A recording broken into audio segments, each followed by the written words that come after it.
Hello, book lovers, and welcome to Book Talk Radio Club. My name is Claire Harris, and today I'm talking to author Moeez Hatanian.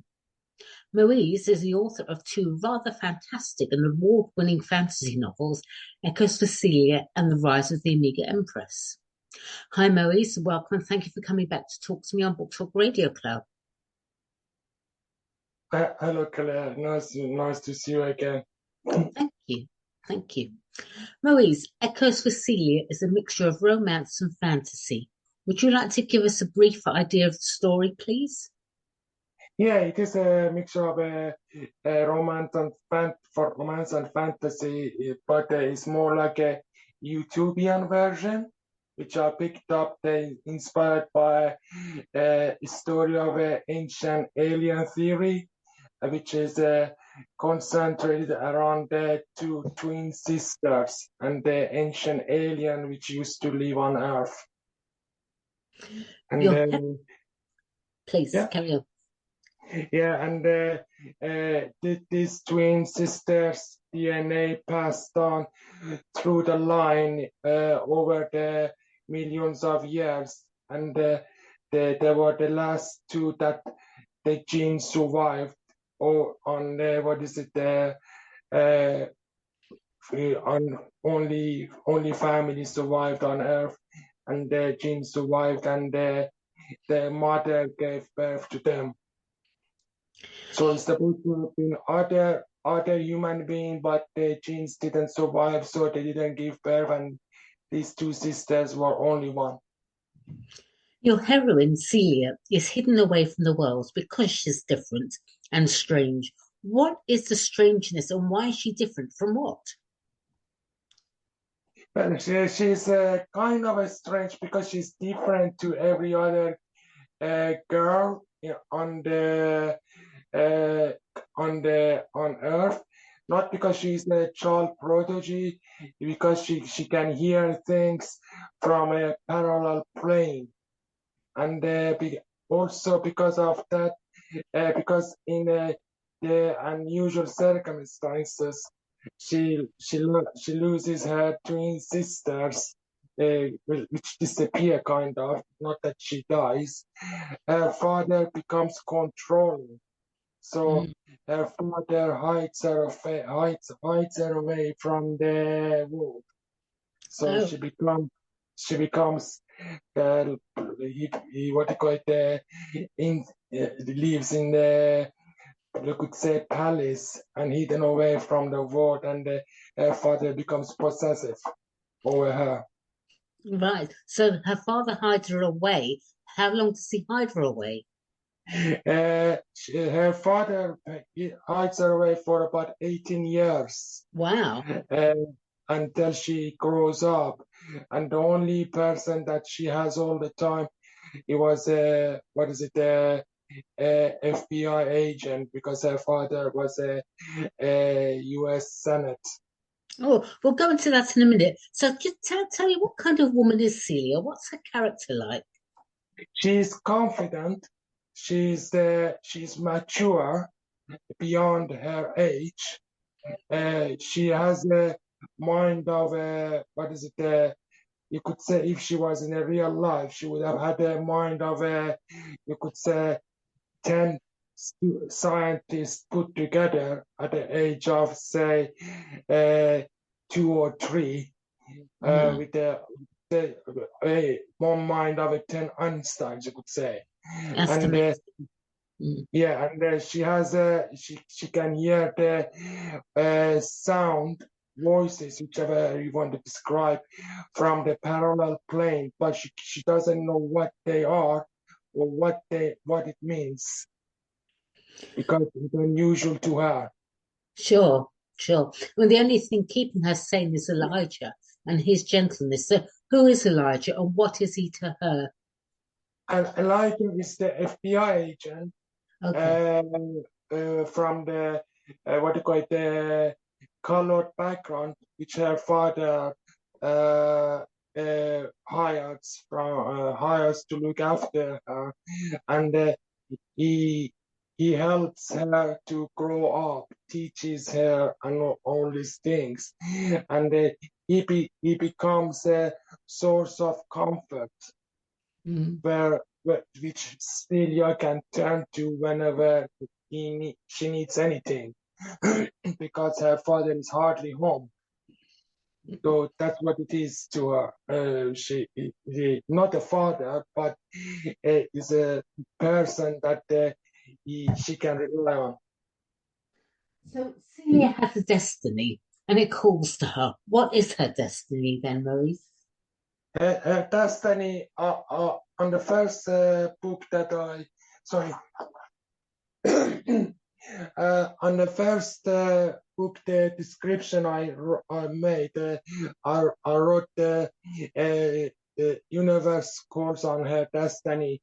On the people who are sharp and possibly have seen the description of the book and maybe have ever see the synopsis, the destiny is again there are is being saving saving the universe, saving the what it's going to happen in the this parallel plane, and is from the different civilization, different beings that are strong and nobody knows about them, Right. and the reason it was being created alongside her twin, It's which fascinating. It really is fascinating. When you wrote Echoes for Celia and published it in October 2020, what drew you to writing in yeah, this kind of genre? Was there a particular book or an author that inspired you? yeah, the inspiration came partly as a what is it? I picked up the personality inspired by the what is it? The person who used to live with me, my what do you call it? The former partner, but what do you call it? I picked up the inspiration and because of what was the first question you said? The last one you said, yeah. The Was what drew you to writing in this genre? Oh, well, to try this genre. Oh, okay. Because of one is my interest, and also the person I used to live with, my partner, who used to also be interested in cosmology and astronomy as well, Right. and because I also have what is it? I wondered what will happen if we ever not what you call it, if we are not the first humans on Earth, Right. and if for example, if the aliens come on Earth and we hear sometimes invasion, whatever, Mm, but I thought I write a story and say for example, it's not all doom and gloom. I mm, put the positive twist about it and bring goodness about it. mm, So yeah, and the fact that we always have heroes and superheroes and whatever from all other universes and all other what is it, part of the universe, mm. are total write a story and concentrate in our own planet Earth. Right. Right. If that makes sense, Well, because let's. it's not fair to pay credit to somewhere other side of the universe.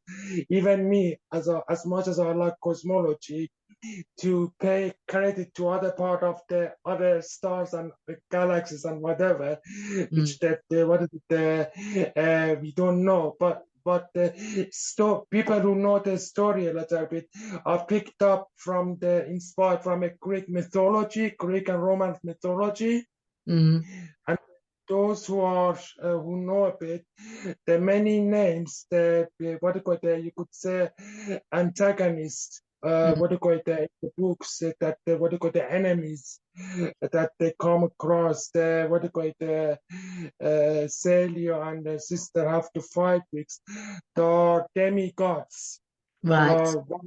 the one of them, what you call the half son of Zeus, the other one supposed to be son of Zeus, but twisted the mythology and then put a twist on it and I brought the story back and put a different version of, you could say, Supergirl and Superman, and this story is like a pre-Atlantean Right. version of the what is it, the Greek myth supposed to be. Let's go on now and talk about the rise of the Amiga Empress, which is book two in the series. This novel also That's right. features Celia, but she has a twin sister, Evelyn. Does Evelyn have, excuse me, the same powers as Celia? Yeah, that she has it, and actually she has it developed well before Syria because she didn't grow up on planet Earth, but Right, not too much away. Uh, what is it? They both are twin sister, twin lookalike, and there are some differences. But unless you read the book, you might not find out why is the differences and what happened to the one sister and the other. But right, they're actually born exactly twin lookalike. But what you call it, the destiny separated them right after the birth. What is the Amiga order and who is Luciada? Luciata is picked up. I was inspired by the skeleton that was found 2 million years ago. Right, What is it? In one of the what called the parts? I think it was Africa. I forgot the area. And the skeleton is from an African woman, and okay, up to about some few years ago, she's supposed to be the mother of the humanity. okay, yeah, So every white person, yellow person, or whatever, what do you call it, is came from her. But the Luciata is the person who actually ancient, and everybody came from her. Period. right, So the first human. So uh, uh, made it intensified the story, you could say. right, okay. So can you give Book Talk Radio Club's listeners a brief synopsis of the story, please?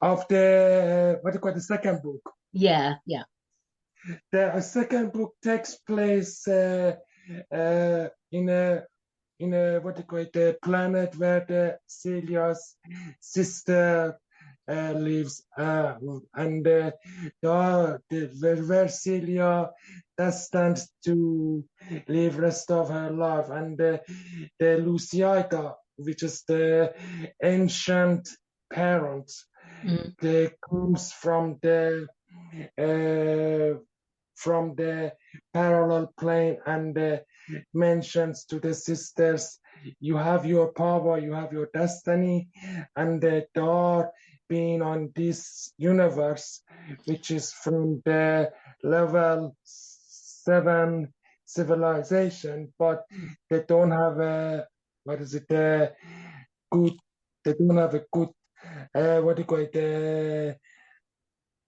don't want to do a good thing for humanity and the uh, other humans on this plane, right, and they says simply to the sisters that I want to follow ABC, and please, I'm giving you this power. You have got this power. Please follow this. And there is a omega vessel, which is a creation of the first DNA and protein and whatever which the girls born from.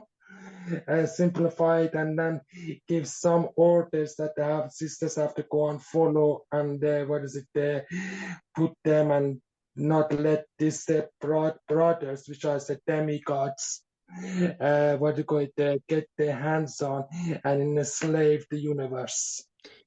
So this is a series. So you've written book one and book two. How many books do you intend writing in this series? Yeah, I was going to, I talked to you in the past, and I mentioned in the past that I wanted to write it in a 5 series. Right. But after I had the, I think you might go in it anyway. After I had the second review from the, what is it called, the literary title, and Mm, I just thought about it, and I thought, no, I want to finish it in a trilogy. Plus the fact that my dear friend, which is been very helpful for me, mm, Robert, dear Rowena, which has been helping me for past year. What is it? With everything, I thought that I'll finish it in trilogy, and then either and then go either to other books, or in future I might do a, what is it, a companion. right. So going for another books which is entirely different, Mm, but maybe the, what is it, the future version of the what is supposed to be. right. That's Does that interesting. make sense? But it's Mm, an entirely different story. yeah. Without without hanging on to one series, one story for about 10 years. Like for example, Harry Potter, as much as I like that. Mm, yeah. So can the books be enjoyed as standalones, or do people have to read them in order? Uh, the second book, you can read it as standalone because I described it.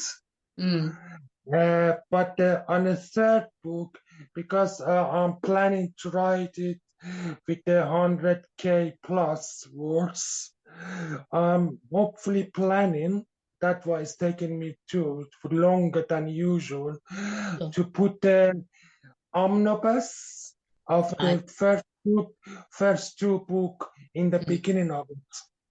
good idea. That's a very good idea because it makes Um, people want to read some more, doesn't it? yeah, Yeah, that's clever. yeah. The current climate and prices and everything else. Sure. I'm trying to, what do you call it, give a little bit, you could say more than what do you call it, a teaser, you could say, which is give the people what do you call it, the help to, what do you call it, get the idea, instead of just giving one or two lines of each book, which is not fair. I've noticed since the books were published, you changed the front covers a few times, and the the book blurbs too. Why is that?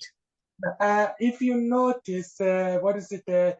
I think I might have told you where I am from originally. I'm from Iran, isn't it? I told you, might have not. I changed the first book cover, especially after the event happened in my country. Mm, Plus the fact, what is it? The first book, Celia, has although the girl had a superior power, and what do you call it, the Celia is very confident and everything else, mm, she was also controlled by her father. mm, That was, if you looked at the first book cover, which I sent yeah. you, what do you call it? She looks like being flying, becoming free, and what do you call it? The ancient alien hands, Mm, what do you call it? Holding her, taking her up with the what do you call it? The white dove. mm, But that what became, what do you call it, freedom, what do you call it, with respect to the woman freedom, and mm, the thing that is going on in the, what do you call it, the Middle East currently, mm, and that's one of them. That, but also the other thing is I wanted to represent the genres of the both books in any way. right. The both people wanted to represent the genres and more, and have an illustration version of the books rather than the photographic version. Right. Right. So the book, also the pictures will be my own. I don't have to worry about owning the picture. If tomorrow, hopefully, I start selling 1 million copy. Okay. Let's talk a little bit about you now, Moeez, Hatanian author. You've always loved to write, whether it was penning poems, songs, or short stories. You've always had a passion for words. For how many years? You would say for many years writing was only a hobby. What or who suggested it could be more for you? I've been writing since the age of 11, 13. I was writing poems, which I was told off by my teachers Uh-huh. in my former country. And Right. then when I met the love of my life, Charlene, she inspired me to be more than what I can be. Oh. And, she practically held my hand. She said, "Nothing." Although I knew, but having somebody else say to you, Yeah. it will stay in your heart, saying, "Nothing is impossible. Oh. Just I am possible." She repeated actually the same word that I think the Humphrey. Mm-hmm. What do you call, they may say it as well. Mm. I'm possible. Nothing is impossible. Just go forward. Yeah. And then she inspired me to do what I wanted. Plus the fact I was lucky that she had the same interest within the same subject and everything else. Mm. So I went forward, and during the holidays, I used to be inspired to write the draft, what do you call it, the script for my book. But sadly, uh, I, I wrote the book very late because she passed on, and then I Oh. became 80, and I just wrote the book. I started writing it about 2020. Right. Oh, I'm sorry she passed on. That's okay. It happens. Yeah, exactly. But she was obviously meant to come into your life to encourage you, which is lovely Yeah, because a lot of people don't have that. So, Moeez, tell us about the awards you've won for the books. I was lucky to win the award from Literary Titan Yeah. for the first book, and then afterwards second book, both of them for a star. But I have a feeling that I might have won the gold. I might have had the what do you call it, the golden star, because on the review, editor in chief, uh, what is it? Thomas Anderson did say that I would have, exactly as I'm saying to you, I would have liked to read more of the most interesting Mm. part of the chapters, which made the physics sound more compelling and interesting. Yes. But unfortunately, I wrote the second book in a 45,000 Yeah. to 45,000 words, and I finished it early. Right. Right. So You I think already that have made it in a hurry that a bit. you already have some great reviews for Echoes for Celia, including Echoes for Celia is a masterpiece that I found to be outstandingly interesting. And this was an enjoyable read with great detail and surprise twists. I can't wait to read the next book in the series. Also, Echoes for Celia, born by Moeez Hatamian, is a great novel, highly imaginative, interesting, insightful, captivating, inspirational, and heartwarming. And it's praise indeed, Moeez. So, what inspires you to continue writing? The reviews or the sales? Uh, what is it? To be honest with you, both of them. But beside this, not I don't think of what is it, the sales or the reviews when I'm writing. Although it inspires me, uh, but the main thing that it makes me motivated to write is the Mm, fact that I know that there are people in the world that they want to be, what they call it, have a change in mm, uh, their lives, and then they want to go forward and never give up. yeah, That that's the main motivation for me when I'm writing, well, because that's good motivation. Yeah, that's the main motivation for me. What is it? I get inspired when I have what is it? Reviews, but it's not. They are not the only thing Right. because I just was speaking with what they call it, the one author saying, "Oh, I don't get the sell, I don't get the review." But the Mm, thing is, these things is not the only things. I get pleasure when I see somebody even looking at my books, hmm looking at my what do you call it, my contents and whatever, and I get pleasure when I see, oh, they have look at the synopsis. And of course, there's also the love of writing itself. Yeah, If you're and a good also the writer, writing. But I know as one of my role models that I picked up, what is it? Writing the book. What is it? Christian Martin or Jenna Morrissey. That what do you call it? They were writing book well before me. Indie writers, they said, if you start writing book and you think that you are going to be top of the chain tomorrow or within 1 or 2 years, don't mm. ever start writing. So, so that's the thing. I'm not writing to become something or whatever. It's a motivation that the one I like. Two, I know that I can do some difference hopefully down the line. Oh, that's wonderful. And a very good reason. So, lastly, Moeez, where can Book Talk Radio Club's listeners purchase Echoes for Celia and the Rise of the Amiga Empress?